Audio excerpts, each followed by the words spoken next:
right. I'm very happy to have you here, Stephen. Welcome to Office Hours. Thank you so much, Spencer. Gracias for having me. So, Stephen, when was your first entrepreneurial experience or exposure to entrepreneurialism? I mean, growing up as a Dominican in New York, in the Bronx, Mount Vernon, I feel like you have to be an entrepreneur from a very early age. I was actually selling used comic books to kids in middle school. So I feel like that was like my first true entrepreneurial hustle. And give us so from comic book hustler to CEO of a big venture funded startup, which we'll come to, sort of connect the dots between A and there. Walk us through your career path to today. I mean, I feel my mother was an immigrant that came to New York City in the '60s. From the Dominican Republic. My father American, born in the Bronx, and so growing up in a bilingual, bicultural household, I feel like one of the key things that you're taught is that the thing that no one could ever take away from you is education. And both my parents were teachers, so I feel like that was very much instilled in me. And I feel like all of the opportunities that I've been given, it's really been this like long, strange journey getting to this point to start my own company. And so I actually went to college to Tufts University. I studied international relations and economic development. I thought I was going to go to the World Bank and really do development work, but I got this incredible opportunity to do a summer internship through a program called Sponsors for Educational Opportunity, SEO. I did an internship in 1994 at this little startup firm called the Blackstone Group. And SEO is the largest source of diversity on Wall Street. So if you look at anyone in any type of kind of role position, that is of color, they most likely did the SEO program. That was pretty early for a firm like Blackstone to be involved, engaging in diversity recruiting. Good for them. Wow. Very much so. Very much so. I mean, it's literally Pete Pearson was still on the floor, and Steve Schwartzman and all those guys. So child of teachers, immigrant background. Like, you probably didn't have much exposure to Wall Street or private equity or hedge funds, prior to. So what was that experience like when you found yourself in that setting at an early age? I mean, this is so, kind of like fish out of water. I mean, I knew nothing about finance. I mean, Tufts is a true liberal arts college. I mean, I remember getting to Tufts and not even know what the word font was, or like, just basic things about computing. It was just so early. And again, this is all pre-internet, right? I think they just started giving out email addresses when I was graduating in '95. But I felt very much, just lost. I didn't know anything about this world of finance. And it's one of those things where at SEO, they teach you have to be the first one in, the last person out. The whole internship program philosophy is it's not about you. It's about the interns or the other students that are going to come after you. And so they have this incredible culture, and they teach you, don't go to the shrimp bowl and have any shrimp when you're at these events, because you're meeting with all of these different recruiters, other, kind of associates and analysts in the program. But that program was so transformational for me, and I would not be where I am today if it wasn't for SEO. There's an organization here in LA that you and I are involved in, Stephen, called Pledge LA, which does something similar. And my venture firm, 75 and Sunny Ventures, is taking on two minority interns from Pledge LA's summer program for exactly the purpose, to try to get, help these folks find exposure to this world in a way that they might not otherwise find that exposure to. And I'm actually having Calvin as a future guest on Office Hours as well. So awesome. Calvin's awesome. So from Tufts to a summer internship at Blackstone, then roll the tape forward. How to take us to Encantos. I mean, it's been a long, winding road. I basically ended up kind of doing investment banking for a couple of years at Salmo Smith Barney, where a fellow Tufts alum, Jamie Dimon, was the CEO. I was in the kind of LBO private equity group led by a guy named Michael Klein at the time. And I eventually got sucked into the world of TMT, technology, media, and telecom. I then went to a firm called Violi Byram and Partners, which was a Latin American private equity M&A boutique led by, at the time, one of the leading Latin bankers, Violi McCausland, and I basically worked on early telecom deals. I worked with the privatization of the cell phone company in Venezuela. We sold that to Bell South at the time, in Colombia to Bell South. But I really developed this expertise in tech, and that led to me getting recruited by this startup company that came out of MIT called Akamai Technologies in fall of 1999, and I was there kind of pre-IPO to about 2004 or five, and that was my real first taste at technology, and I've been in tech ever since. That would have been a fun and interesting time to be at Akamai. I remember its IPO and remember it went to the moon, then not so much, and then I don't know when. You were right there in the middle of that. If you were there in 99. We were there. We priced at $26 a share. I think we went public October of 1999. We ended the year at $345 a share. And then in October of 2002, we were at 56 cents a share. Oh my. But talk about a stomach of steel. All the investors and the management team, they all kind of doubled down and they all bought at $1 a share. And today, obviously, it's almost like a $20 billion company. Right. Amazing. Yeah, I mean, there are a lot of those stories. Concur is one that comes to mind also that a friend of mine, I think, I've had him as a guest, Raj Singh, managed Concur through the upturn, and then it was trading for pennies, and then, of course, ultimately had a huge sale to SAP. But anyway, okay, so let's talk about Encantos. When did the idea come about? What are you trying to accomplish? Just for listeners who don't know much about your company, tell us about Encantos. Sure. So, we are a creator platform. And I think the unique thing about our approach to a creator platform is that it's built on a crypto stack and it's focused on helping kids learn 21st century skills. So our vision is we want to really democratize, diversify, and personalize learning for the 2 billion kids around the world that need to learn the 21st century skills that aren't being taught in school. And it really started with this idea, of myself and my co-founders. It was 2 Latino families that came together. But if you are a creator, you have a really hard time getting your stuff out into the world, no matter what type of creator, whether you're an artist, a musician, a writer. But when it comes to kind of the kids and family space, it is almost impossible for you to actually get a book published or to do an animated series or anything like that. And we really thought that not only is it hard, if you are, of color, it's even harder. And today, 50% of kids are diverse. So we thought, why don't we actually start it with ourselves? We started incubating this, and today we actually have dozens of creators. We're going to open it up, but this is a curated creator platform, and we're really excited to actually see where this goes because there's such pent-up demand for creators and helping kids learn 21st century skills. So we should note I'm an investor and proud to be one. So for listeners who don't have the benefit of seeing what's behind Stephen's over his shoulder are a collection of some of the IP, some of the assets that Encantos has created, books, film, games, toys, etc., all with a diverse bent.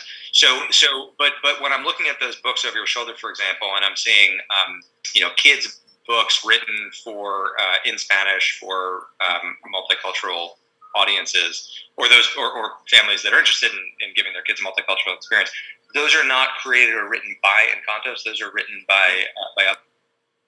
Well, so it's a great question. So we actually started with our first creator.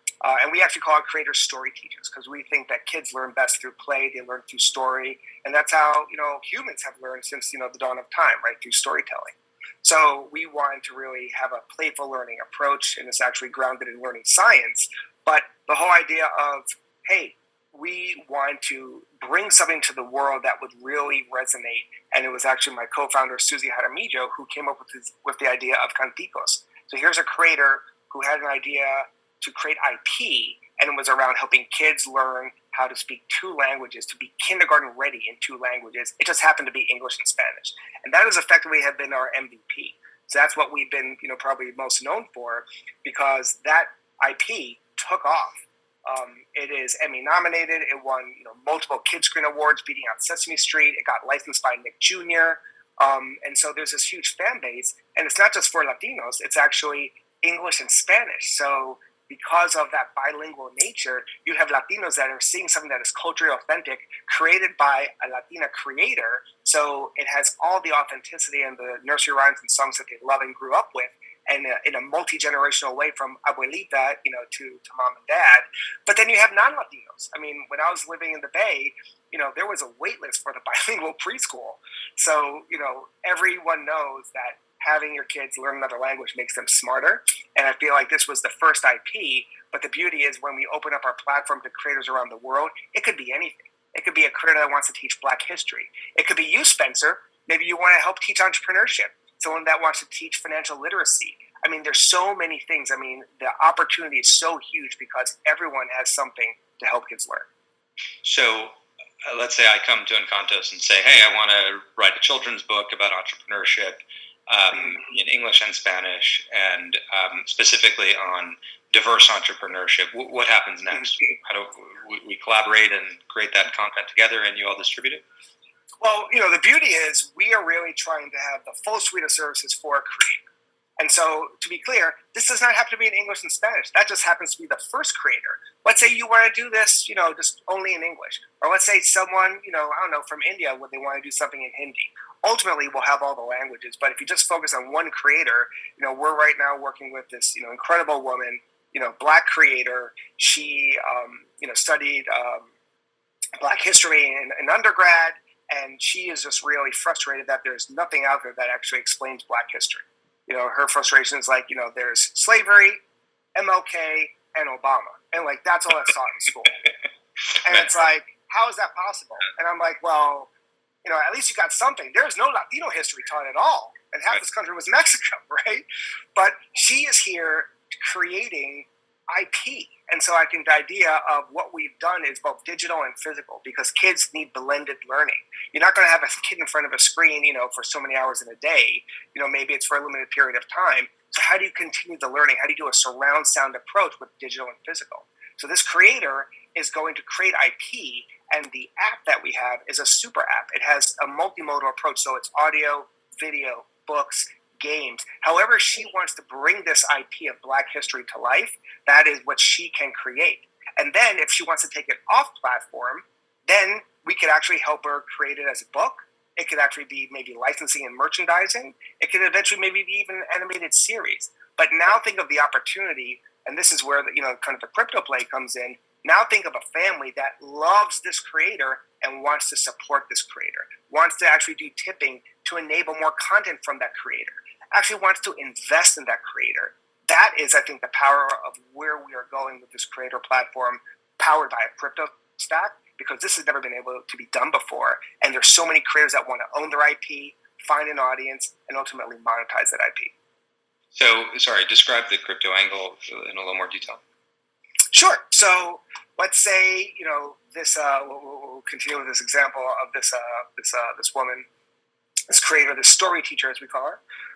She has a story, and she wants to really help people learn about kind of Black icons from all over the world, not just in the U.S. like a Rosa Parks or something, but also think about the intersectionality of it all. Maybe there's Afro Latinas, right? So there's like Celia Cruz, right? So there's all these different elements, and she wants to bring their stories to life. She wants to do characters. Well, why can't she actually create this IP? And maybe she would want to offer 50% of the rights to one of the characters or one of the audiobooks or one of the videos, and she actually has her fans invest in that IP.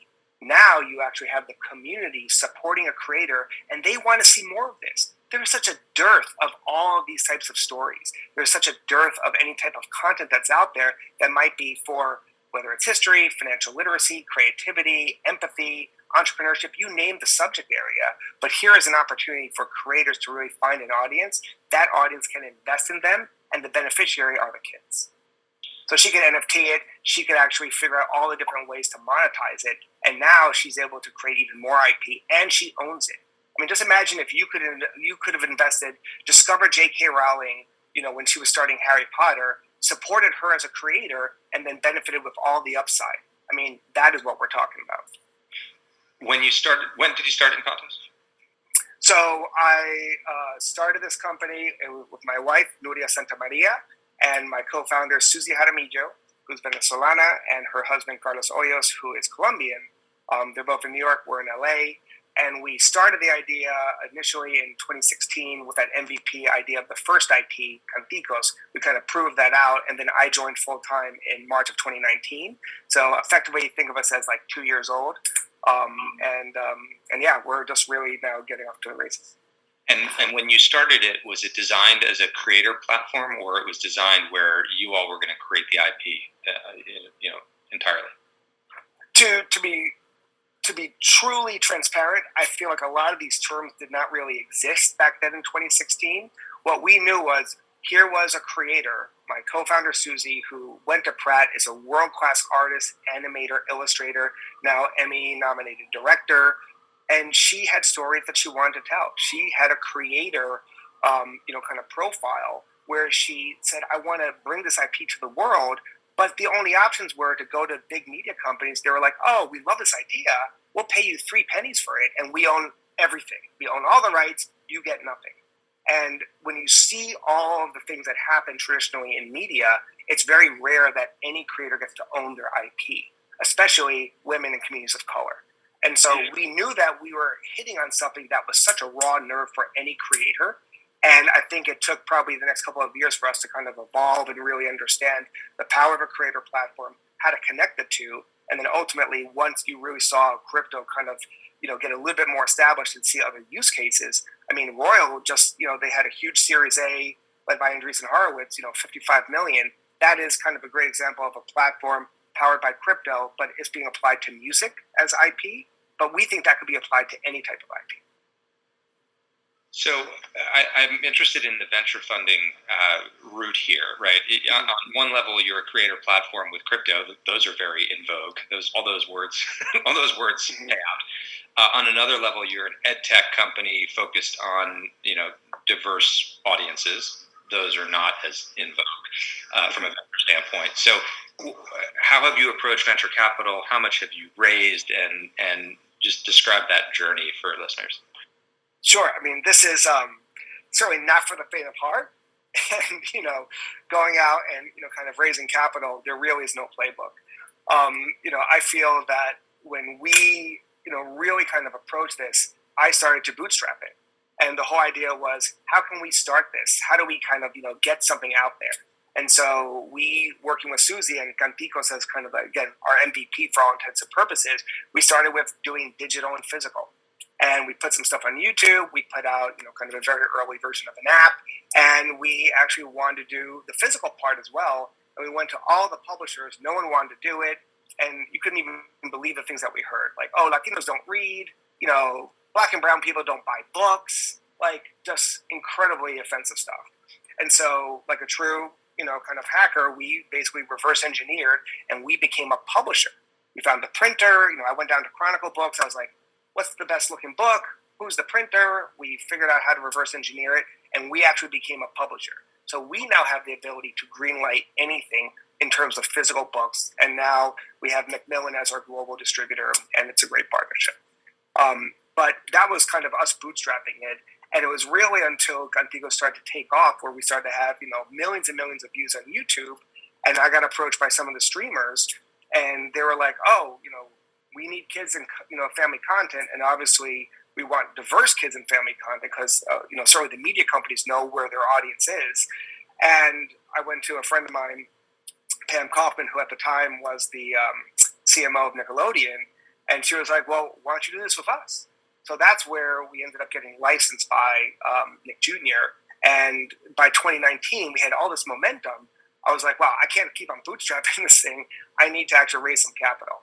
And ultimately, we had a small group of, kind of angels, and we did, kind of an angel round through a convertible note. Then we started getting even more success, and that's where I was like, wow, I got to do this full time.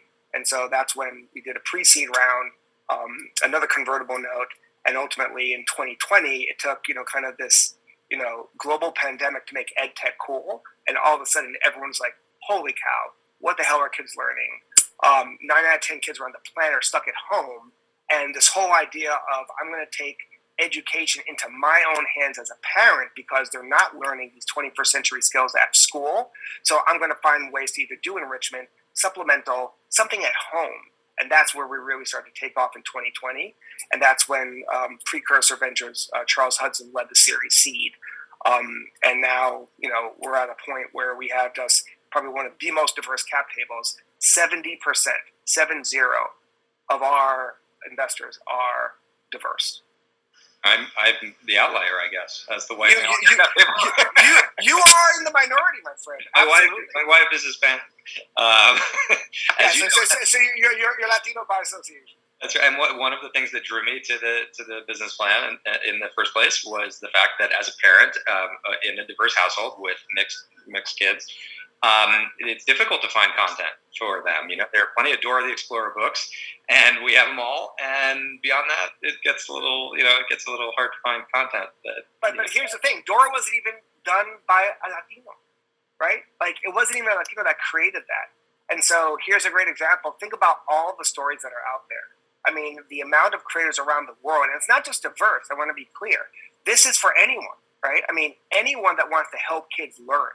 And I think the other angle, given my technology, 20 plus years in tech, from Akamai all the way up to, Datalogics, Oracle Data Cloud, Newstar, and then Quantcast, the common theme here is that these have all had different types of graphs.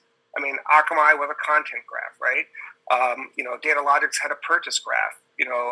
Oracle Data Cloud and Newstar, they had identity graphs, and Quantcast had a behavior graph. What we actually have with our platform is a learning graph. And because every single piece of content that a creator makes is tagged, that metadata is enabling the personalization for kids to explore and discover new things based on how they learn. So if you just consume this piece of content, whether it's audio, video, book, or a game, you might want to learn this next. That is the power of the personalization of the learning graph. So just to stay focused for a second on funding.